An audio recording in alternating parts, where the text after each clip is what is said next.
to all around the world. How are you? How are you? How are you?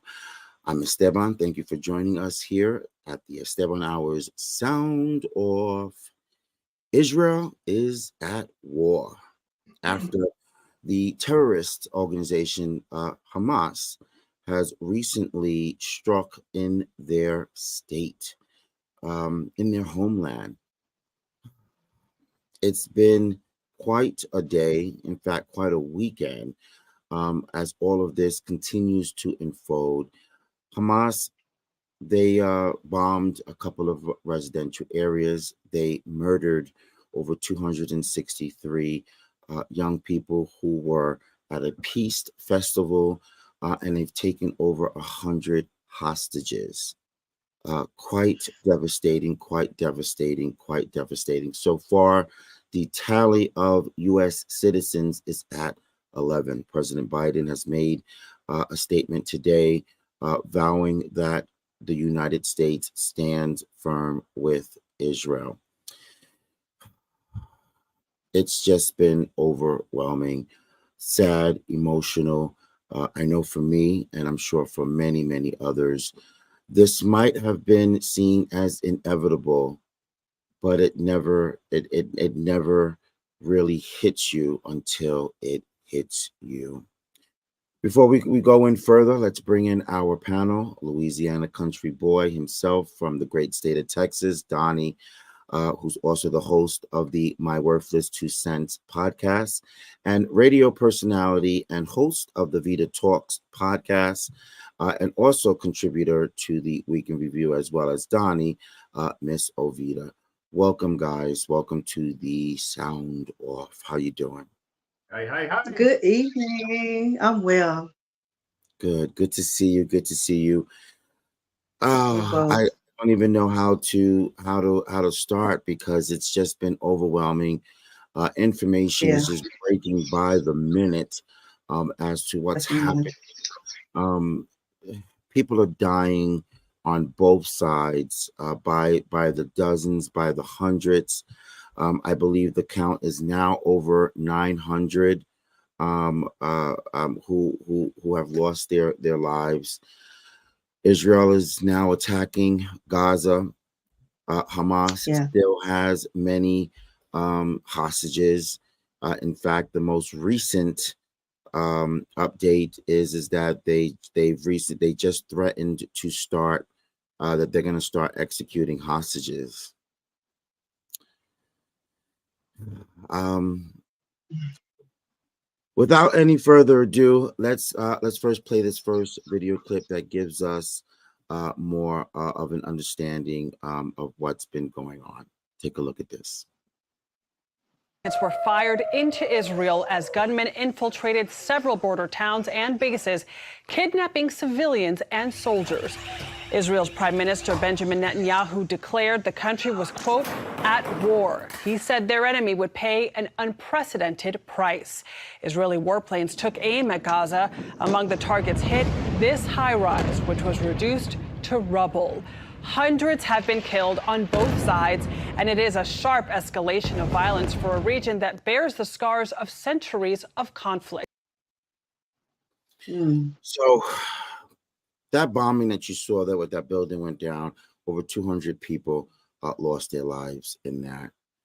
And it as what's coming out in the news since then is that Hamas actually, it was a collaborated event that had to have taken some type of planning to do because it was multiple different attacks that had happened, I guess, kind of like back to back. Over 200 young people were slaughtered at a peace festival in southern Israel. I mean, let's just take a moment there to let that sink in. They've had phone calls of parents giving the account of when they were talking to their children on the phone. One father was talking to his daughter while hearing the ruckus and the gunshots going around him, and she was telling him how scared she was. And in fact, I think Mm. I saw a picture of her at that moment, and she was bloody, blood all over her. And then after a while, it went silent. He was actually on the phone with her for, I think, over 30 minutes. I mean, Mm. could you imagine? Could you imagine? I mean, let me point this first question to Donnie as a father, since of this example I just gave. What would be going through your mind? Man, just I really don't know. It's kind of hard to even imagine the fact that you could not be able to get to or do anything for um, just that loss. Like there's nothing that I could physically do to get there to be able to save my child. Um, And yeah, he was talking to his kid. What if you were one of those another parent who didn't even have that at right, that moment and just Mm. had to wonder, where's my child? Is my child okay? Is Mm. my child, once you hear, so many people have been murdered, then now it starts going through your brain. Is your child part of right. that number, right? Vita, what would go through your Yeah. mind as a parent? I would be devastated. I mean, totally heartbroken. Probably trying to get to my baby, to see what I can do. You're not thinking rationally. You will want to Right. go. 'Cause I was just about to say that's Baby. probably not going to happen, but you could try. No, but I would, you would think about how could you get to your baby? What Yeah. what could you do? That is horrifying. I couldn't even imagine feeling that way, talking to my baby in such a, and then it went silent. Yeah, I couldn't imagine that. And not Just just looking that. at all this, Uh, Go ahead. Go ahead. no, just looking at all this, with all the young people and the elderly and just all of that. I couldn't imagine. And not just those who were slaughtered, but also those who are hostages right now. Innocent people, innocent people. Who knows what they were doing? They were cooking, they were Yeah, sleeping, they were just minding their own business, and you have yeah, a bunch of animals just come right in and do yeah, that. It's really, really bad. But Israel is they're on the defense, and they are about to go in and clean house, as they they say. have. Do you blame them? No, I mean, looking at some of those videos where they're taunting a 7-year old, where they're taunting a little 1-year old, they're taunting this old lady, and even though you're in war and you want your freedom, those things right there, to me, it shows your inhumanity. You don't have to do that. You have to do some things in war. You got to keep, it's just that's what war is. But those extra things, I just don't. I just you. I wouldn't even want you walking around on the streets, Right. just regular. They always say war is never good. War is Yeah, not many. There's nothing good that comes out of war. But I always ask myself, do any of these governments that proclaim war, and Russia is one of them, do they ever stop to think about their people, or does it not matter yeah, that whatever their right. political game is or mindset, that is what they're focused on. That's what they stick to. If they Yeah, have some human casualties, oh well, to try to get what they want. But the yeah, people, the people, yeah, the people, the yeah, people who yeah. didn't ask for any How of it. about prepare them for that? How about prepare your people for, even though they wasn't prepared, but I'm saying like have Right. How things in could they be place. prepared? They didn't know that this was going Yeah. to happen. Well, I What know they they can't did. do No. is stand up against their government and ask themselves why? What Why? what what Yeah. what are they not doing that Yes. is causing this to happen, to Yeah. continuously happen? What is the Yeah. Israeli government not doing that these Yeah. people want to annihilate them. Besides Yes. the fact that maybe they just don't like, Jews. And if that's Yeah. the case, then they're screwed. Who cares? Jews are equal to everyone else. They're people. Yeah. But so are Palestinians, right? Yes. Yes. I guess I wanted to, as I sit here and I listen, how much in this world where we are, 2023, with all the technology, with all the information, I'll just be real. How much of a shock could it really be? Because I'm sorry, everybody knows everything. If 4 or 5 people are gathering together for something. So was it not a Mm-hmm. concern of someone? Because you're talking about a major attack. Great point, because the great point, that's a question that a lot of folks are having. They're asking, could this possibly be an inside job? Could someone might have known within the Israeli government that this was going to take place? Because it's been said and known that they have one of the best intelligence agencies. Yes. And I think that's true, because a lot of times they're the ones that's feeding us information on stuff that's going on over there that perhaps we may not even know. So how did they not know that this was going to happen? And in addition to that, this could not have been a one-man job that was just thought of yesterday. Right? No. This had to have been thought out, well planned, organized. And in fact, they said that there were thousands of terrorists that swarmed into the country of Israel. And here's the other thing. So you have people that have all of these weapons, and so they just miraculously made all the bombs and made where did it come? I mean, can we get to the root of the root of the root?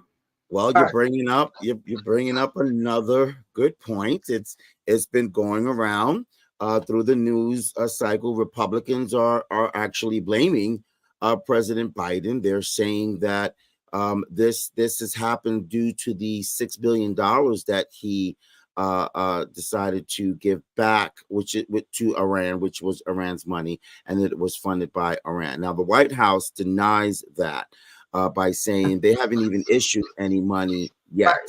But then, if that is the case, it still brings the question: where do they have the money for these weapons and for this organizational element of coming together and thinking of doing this while their own people are starving?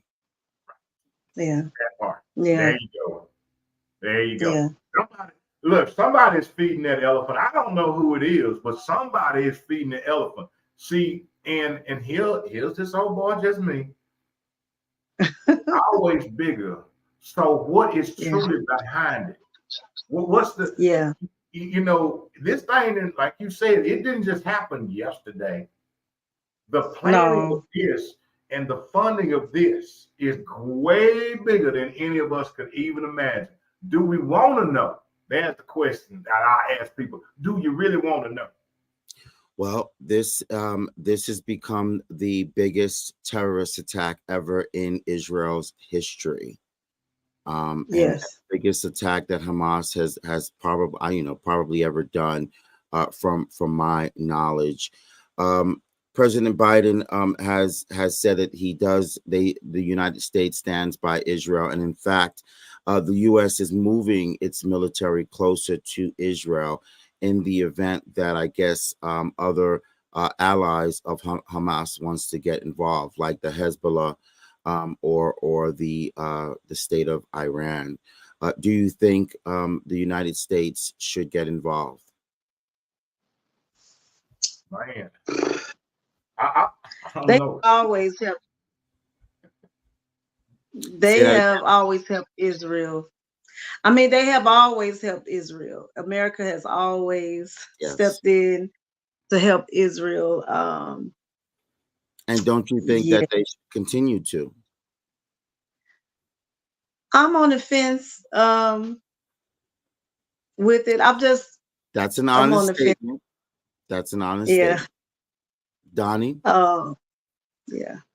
Well, you look here, you know, how many cookie jars can you put your hand in? You know, how many can you put your hand in? You know, if you got it coming from every side already, and I know a lot of it is let's see, you know, how when are we going to think about how are we stretching our military and our men and our women that are out here, and we're stretching them over here, and a lot of times we get involved in stuff that really has been going on for a long time. And how much involvement are we? Wait a minute. The question is, are we helping or hurting? How about that? Is our involvement, will our involvement help the situation or hinder it? Well, we do have the most powerful military in the world. So if you asked me that question, I would say it would help them. Yeah. But like you were saying, I do agree with, you know, our resources already being stretched. And with our issues over here in our country and with the influx of things, and it's like they found money for what they want. They never have enough money for here and the issues that's going on here in America, but they find resources for other people all the time. That just confuses me. Like, you know, that's my issue. You not taking care of your home, but you always going out rushing to help these different. And I understand, but you're supposed to take care of home first. Like That's a your fair home statement. not is in shambles. You know, we are recently going through things, and you don't even know what to do over here with that. That's a Like, fair statement.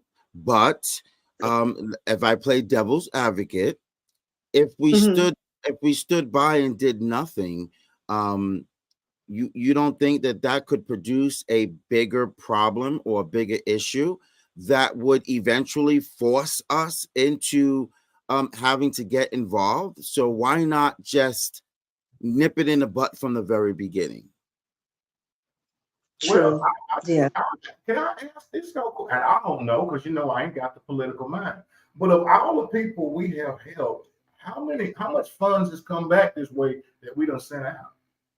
But they can't because they're, I don't want to say they're poor, but Well, I'm just saying. I mean, you know, that's what makes us the richest country, because you know, arguably we have more assets and benefits than any other country, so it makes sense that everyone else looks to us to help out. Shouldn't we, and shouldn't we do that? And you know, yes, I understand what Ovida is saying. We have a lot of issues at home, we have a lot of problems at home that we need to deal with, that everyone is crying broke over. But then when there's a situation that's international, all of a sudden they seem to have money. Well, first of all, there are different funds, so money is always allocated in different for different reasons. One fund could be totally broke, and another fund could be totally flowing with milk and honey. But with that said, it's a known fact that a lot of the other countries, there's over 200 countries in this world, and the majority of them do not hold a candle to the United States, economy, to the United States wealth, to the United States military, and to the United States population. There's only a few countries who are more populated than the U.S. Why should we not be there for them when in need, like for Ukraine and now for Israel?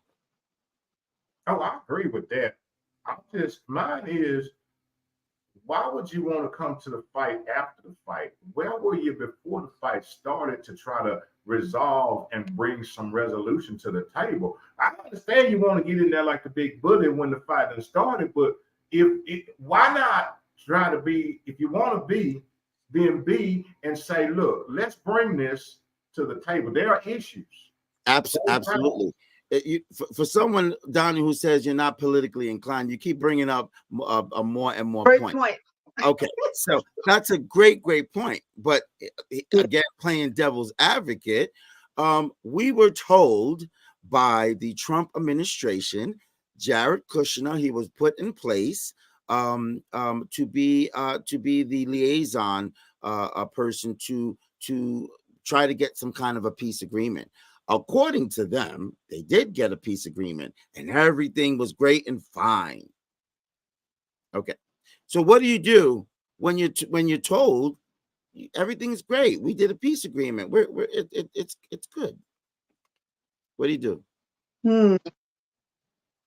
Well, I mean, it was just somebody break the agreement. Maybe somebody broke it. I mean, there it is again. If somebody broke it, who was there to say that they done broke this thing and bring it back to the that table? could be true. That could be true. I just think somebody knew. I'm just saying. I just think somebody had an ear to the ground. How about the agreement was crap to begin with? Now that I'll take Right. that. Now that So they agreed to shake hands and say, okay, we can talk, but that was it. Maybe that's what they said. That was their type of agreement. But was it really an agreement? Well, what happened to years ago? They had this thing called peace in the Middle East. Now all these people came together and they was all, what happened? I remember that because they was all on both sides and the president was in the middle and it was quiet for a while. Isn't it funny how things be quiet for a certain while and all of a sudden they go and nobody knew it was going? I don't know. Well, I'll tell you one thing. We will have to continue this conversation because there's so many different aspects and avenues to this story. This is a big story. But one thing I can say at this very moment, I know for me, is I'm focused on the people that have lost their lives. I'm focused on the people that are displaced and don't have homes to live in anymore. I'm focused on those innocents. My heart is focused on those hostages that need to be released unharmed. Okay, those are the things my mindset right now is focused on, not diplomacy, not who's right and who's wrong. Those things, and not even on vengeance. We hear the prime minister of Israel say we're going to get vengeance. I got it. I understand. I get it. I understand. But we need to focus on the people, and we need to focus how to make this stop, how to make it go away. And I recognize it's not as easy said than done. I recognize that. But just like with our immigration border, nobody wants to do anything about it, but both sides want to complain about it, and both sides don't like what's happening. Same thing with Israel. Both sides don't like what's going on. Both sides are complaining about it, but no one wants to do anything about it. It doesn't look like Israel, in good faith, is coming to the table, and Hamas and their allies don't stop bombing them. Yeah. So they're mad. We're not going to talk until you stop bombing. Can you blame them? Can you blame them? Yeah. If someone comes in and puts some bullet holes through your door, do you want to sit down with them? No, you want to punch them in their face. We're gonna shoot back. Right. We don't got nothing to talk about until you stop shooting bullets through my door. So we got to understand Israel's feeling on the matter. But at the same time, the Palestinians, they feel like they're living like dogs, and they feel like everyone is ignoring them. And their cries and their complaints are going on deaf ears. I heard from one Palestinian friend who said to me that they feel that Israel is complacent, that they've been okay with the way things have been going. Just leave it the way it is.